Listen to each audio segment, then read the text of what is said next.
There are things he will never say, not because he lacks words, but because he's drowning in them. A man who is secretly obsessed does not confess. He conceals.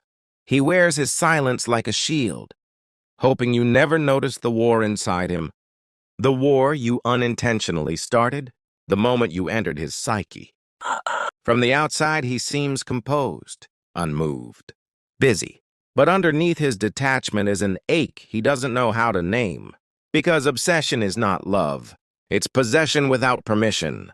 And you've taken up space in his subconscious, in a way he cannot explain to himself. He hides it because obsession threatens his structure. His ego, carefully built through conquest, through control, is no match for the quiet chaos your presence awakens.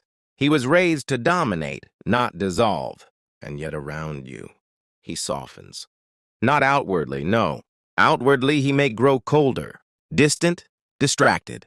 But the colder he gets on the surface, the more heat he feels below it. Carl Jung once wrote that what we repress in ourselves becomes our fate. And in you, he sees every piece of himself he had to bury. The tenderness, the need, the vulnerability he locked away to survive a world that punished softness. So he runs from it. He runs from you, not because you're too much, but because you reflect what he's never allowed himself to want, what he's never believed he could deserve. He hides the pull, the magnetic draw that makes him replay every glance you gave him. When he's alone in the silence of his room, you exist for him now, in doorways, in perfume, in voices that sound almost like yours. He won't say this, but every woman after you feels like a comparison he can't explain, and yet he doesn't come forward, because to admit his obsession would require him to admit his weakness. And that is the one thing his ego was built to avoid. In truth, he is afraid of how you disarm him without effort, afraid that your silence speaks louder than any woman's words ever have, afraid that you see straight through him, not to his image, but to his essence. You don't chase. You don't perform. You simply exist in your feminine gravity, and it terrifies him. Because while men chase beauty, they surrender to mystery. And you are both. In your stillness, he hears echoes of everything he's been avoiding.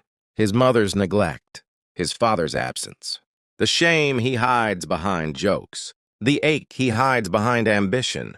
You are not just a woman to him. You are a mirror with no mercy. You reflect the man he could become, if only he'd let go of the one he's pretending to be. But obsession, unlike love, festers in secrecy. It grows in the dark. It curls itself around the ego and whispers lies into his survival mind. Don't text her. She'll think you're weak. Make her miss you instead. So he hides it. He plays the role.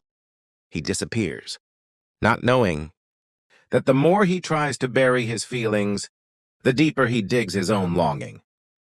You, the woman watching this, must understand. It is not your job to uncover what he hides. It is not your task to decode his silence. Because obsession, when it is not matched by courage, will always rot in the man who carries it. Let him hide it. Let him ache.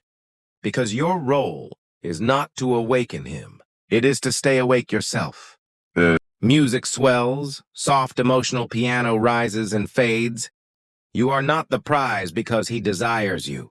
You are the prize because you no longer require him to speak in order to be felt. He hides it, yes, but you already know, because silence is fluent in those who feel too much. And darling, you have always spoken that language. Music fades out, end screen cue. He couldn't say it, so he buried it. But obsession never dies. It waits.